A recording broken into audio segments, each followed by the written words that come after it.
Hi, I'm Tim Bird, a photojournalist based in Helsinki, Finland. My feature, The Lost Cathedrals of Industry, is about the extraordinary abandoned textile factory Kreenholm in the Estonian city of Narva, directly on the border with Russia. The feature is my second for Hidden Compass, and you'll find it in the portrait department of the spring 2025 issue.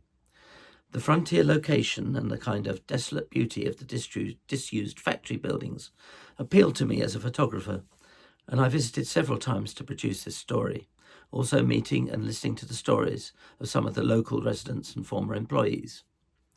I'd like to take this opportunity to thank contributors to my patronage campaign. They're a much appreciated recognition of my work on Hidden Compass. I hope you enjoyed the feature, and you'll take a look if you haven't already.